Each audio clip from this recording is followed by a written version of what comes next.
أهل البدع والأهواء، أهل البدع العقائدية وأهل البدع السياسية. نقول بيننا وبينكم السلف، بيننا وبينكم الكتب، كما فيقول البدع بيننا وبينكم. بسم الله الرحمن الرحيم. الحمد لله حمدا كثيرا طيبا مباركا فيه كما يحب ربنا ويرضى. أشهد أن لا إله إلا الله وحده لا شريك له، وأشهد أن محمدا عبده ورسوله صلى الله عليه وعلى آله وأصحابه ومن تبعهم بإحسان إلى يوم الدين. أما بعد. Ikhwanil kiram rahimani wa rahimakumullah. Pertemuan yang lalu kita masih membahas tentang jenis-jenis jual beli yang diharamkan, di mana kita mengambil jenis yang keempat dari jenis jual beli yang diharamkan, yaitu al-bai' al-mutadamminut taghrir wal khida' bil muslim, yaitu bentuk jual beli yang terkandung di dalamnya penipuan terhadap saudaranya muslim, baik itu menipu harganya, ngakali agar dapat murah bagaimana caranya walaupun merugikan pihak lain. Ini dilarang. Di antara bentuknya apa yang kemarin disebutkan istilah jual beli dalam jenis ini, Indah Iqbal,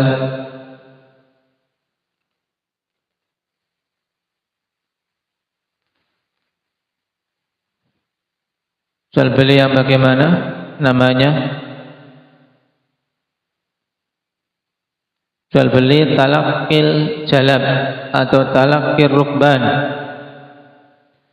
di mana orang kota, orang yang biasa mengetahui harga pasar, dia keluar kota menyongsong para pemilik barang yang datang dari badui, dari pegunungan, pengrajin atau yang lainnya, petani. Untuk apa? Untuk ke kota, tapi sebelum sampai di kota dicegat untuk dibeli di sana agar mereka tidak mengetahui harga di pasaran. Ini tidak diperbolehkan. Makanya Nabi SAW berikan jalan keluar kalau sudah terlanjur terjadi seperti ini. Apa jalan keluarnya? Indah Badri.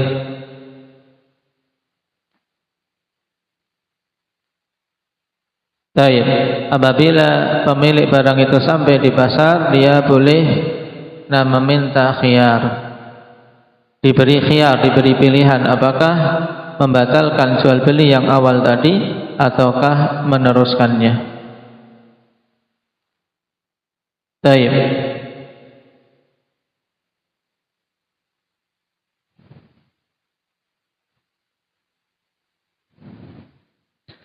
Kemudian Imam As-Sa'di rahimahullah ta'ala mengatakan, wa qala sallallahu alaihi wasallam, man ghasyana falaysa minna. Hadits riwayat Muslim.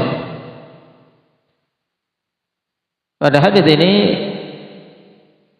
sharih dan sahih pelarangan al-ghish, pelarangan menipu kaum muslimin dalam jual beli maupun dalam hal-hal yang lain.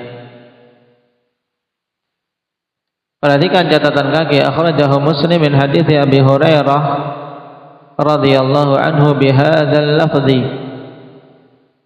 wa akhrajahu Muslim aydan mutawwalan wa bi lafdin akhar, wa huwa anna Rasulullah sallallahu alaihi wasallam marra ala subratit ta'am fa adkhala yadahu fiha fanalat asabi'uhu balalan. Dan ini telah kita lewati dulu, yaitu kisah Nabi SAW melewati suatu wadah berisi makanan, kemudian Nabi SAW memasukkan tangannya ke makanan yang di wadah tadi dan tangannya menyentuh sesuatu yang basah, yaitu sesuatu yang sudah membusuk, sudah jelek. Nah, tidak kering, tapi sudah ada basah lembab, menunjukkan makanan itu sudah rusak, tidak bisa disimpan lama. Maka Nabi menegur, "Ma hadza ya sahibat ta'am?" Apa ini wahai pemilik makanan? Kemudian dia menjawab, "Asabathu sama'u ya Rasulullah." Tertimpa hujan wahai Rasulullah, makanan itu kena hujan. Cuman bagian yang basah tadi ditutup, ya, tidak diperlihatkan dengan jelas. Makanya baru ketahuan ketika tangan dimasukkan. Maka Nabi sallallahu alaihi wasallam tegur, qala afala ja'altahu fawqa at-ta'am kayarahun nas. Kenapa kamu tidak menjadikan makanan yang sudah terlanjur terkena tetesan hujan tersebut di bagian atas makanan sehingga manusia melihatnya, agar tahu oh ini ada bagian yang rusak, sehingga mereka membeli betul-betul tahu memang ada bagian yang tidak baik. Man ghasya falaysa minni. Siapa saja yang melakukan penipuan terhadap kaum mukminin, maka dia bukan termasuk dari golonganku. Ungkapan seperti ini menunjukkan bahwasanya perbuatan tersebut termasuk dalam kabair, termasuk dalam dosa besar. Dan bentuk ghish dalam jual beli, karena al-ghish itu umum. Nah, karena kita pembahasannya buyu', berarti kita fokuskan pada al-ghish fil bai'. Bentuk ghish, penipuan dalam jual beli itu dhabitnya bagaimana? Wal ghish fil bai' an yaktumal bai'u 'anil mushtari 'aiban fil mabi'. Law ittala'a 'alaihi lamma ishtarahu bidzalika ats-tsaman.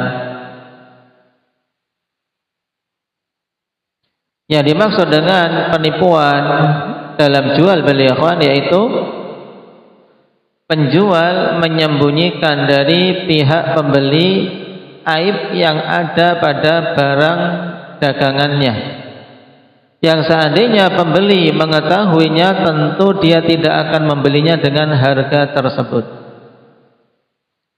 Bisa tetap membeli tapi mesti akan meminta harga di bawahnya. Ini dhabit dari ghish.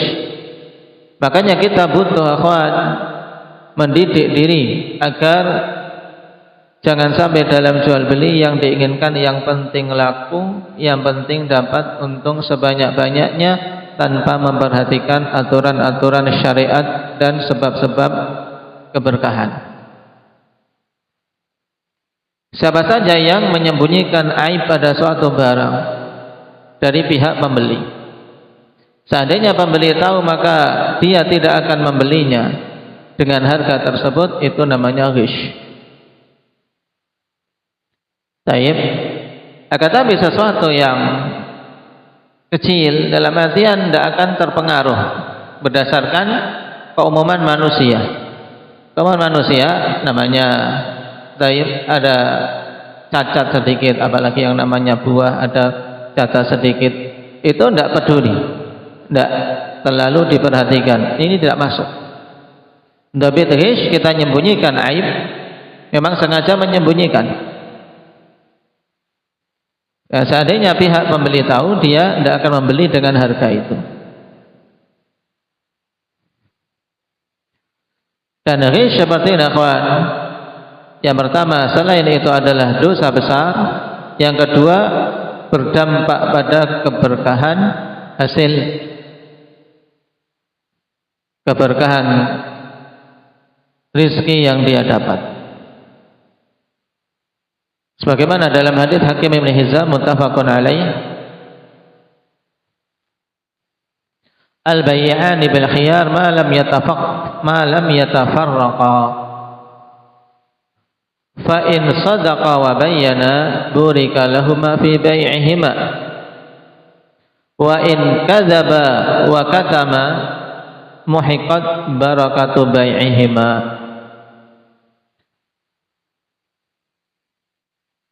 Dua belah pihak yang melakukan praktek jual beli itu memiliki khiyar, al-bayyi'an bil khiyar, yaitu dua pihak. Kedua-duanya punya khiyar, seorang penjual dan seorang pembeli. Kedua-duanya punya pilihan. Penjual punya pilihan apakah menjual atau tidak. Pembeli juga punya pilihan apakah mau membeli atau tidak. Mereka punya pilihan malam yatafarraqa, selama keduanya belum berpisah. Misalnya lagi bersama tawar menawar, sudah ini tak jual. Kemudian mikir lagi sejenak, tidak jadi. Ini masih khiyar. Selama masih majelis masih tidak masalah dalam aturan syar'i, kawan. Sehingga ketika masih dalam satu majelis, nah pembeli dan penjual di situ, saya sudah ngobrol, nah, tawar menawar harga, apalagi suatu barang yang besar misalnya, apakah itu motor atau mobil. Kemudian di situ sudah sepakat harga, tapi tiba-tiba dikasih tahu itu harganya kemurahan oleh temannya atau oleh keluarganya. Jangan dijual lah dengan harga segitu. Tadi sudah sepakat. Kemudian belum berpisah. Kemudian setelah itu pihak penjual mengatakan maaf tidak jadi. Masih boleh, kenapa? Bil khiyar, masih di majelis, belum berpisah. Belum berpisah. Makanya sering kita dapatkan nota dalam jual beli kalau cek barang yang dibeli, karena kalau sudah meninggalkan toko nggak bisa dikembalikan lagi. Ini mereka mengamalkan khiyar majelis namanya. Khiyar majelis. Ketika masih di toko, antum bolak-balik teliti, tidak masalah. Tapi kalau sudah dibeli, sudah keluar, sudah pisah dengan pihak penjual, maka khiyar majelis sudah tidak ada. Berarti sudah tidak bisa dikembalikan. Apalagi pihak penjual telah menetapkan syarat tadi, kalau sudah dibawa keluar toko, bawa pulang, sudah tidak bisa dikembalikan. Nah, ini khiyar majelis namanya. Dan nanti ada khiyar yang lain, dan juga ada khiyar yang ditetapkan oleh pihak penjual misalnya. Silahkan dicoba 3 hari atau dicoba di rumah, kalau pas silahkan dibeli, kalau tidak dikembalikan tidak mengapa. Ini berarti khiyar yang ditetapkan oleh pihak penjual. Nah, yang disebutkan dalam hadis ini namanya khiyar majlis. Al-bay'ani bil khiyar ma lam yatafarraqa. Dan khiyar majlis ini ditetapkan oleh syariat. Ditetapkan oleh syariat. Pokoknya pihak pembeli dan penjual selama belum berpisah, mereka masih punya pilihan. Masih punya pilihan untuk meneruskan akad ataukah membatalkan. Fa in sadaqa wa bayyana burika lahuma fi bai'ihima. Kemudian apabila kedua belah pihak tadi jujur dan menjelaskan yang dibutuhkan penjelasan, biasanya aib, cacat, kekurangan yang bisa mempengaruhi keputusan nantinya. Maka ketika dia menjelaskan dengan jujur, akan diberkahi bagi keduanya akad jual beli tersebut. Wa in kadzaba wa katama muhiqat barakatu bai'ihima. Apabila keduanya berbuat dusta dan menyembunyikan aib barang, maka akan dihilangkan keberkahan jual beli keduanya. Naam.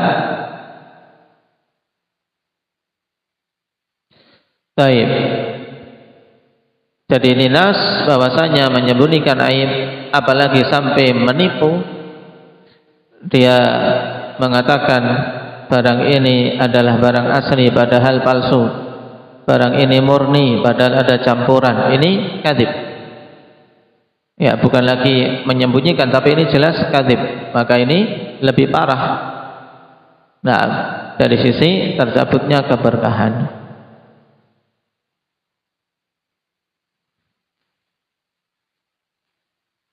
Baik.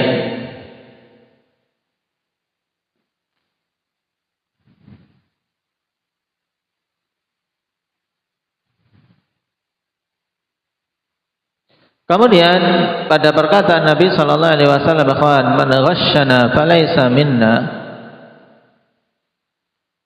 Di sini selain larangan ghish, juga kita bisa mengambil darinya beberapa permasalahan. Yang pertama yaitu bolehnya menjual barang-barang yang jelek, barang-barang yang cacat apabila memang diperlihatkan dan mereka tahu. Nah, mereka tahu dan mereka ridha dengan itu, maka boleh-boleh saja. Nah, bahkan pada sebagian orang kan nyarinya yang cacat, nyari BS-an yang murah. Nah, ya, nyari barang BS-an yang murah. Baju misalnya ada yang cacat sedikit, tapi dengan cacat itu jadi nilainya turun murah. Ini terkadang dicari. Nah, boleh. Tapi tadi dengan apa? Menerangkan atau memang jadi pisah, ini barang-barang yang ada cacatnya. Kenapa? Karena di situ tidak ada ghish. Kemudian permasalahan yang kedua, nah,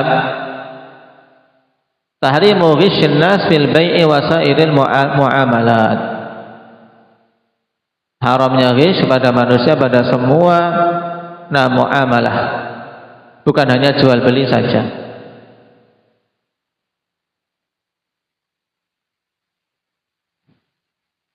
Bahkan dalam akad pernikahan ghish, nah, juga apa? Masuk pelarangan.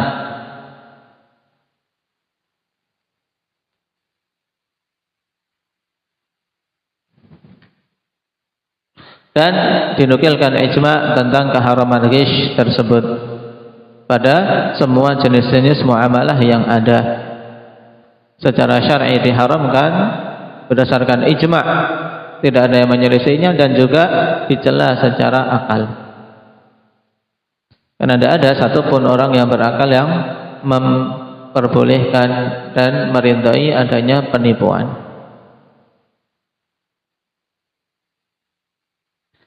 Baik, barakallahu fikum, nasallallahu at-taufiq wassadad.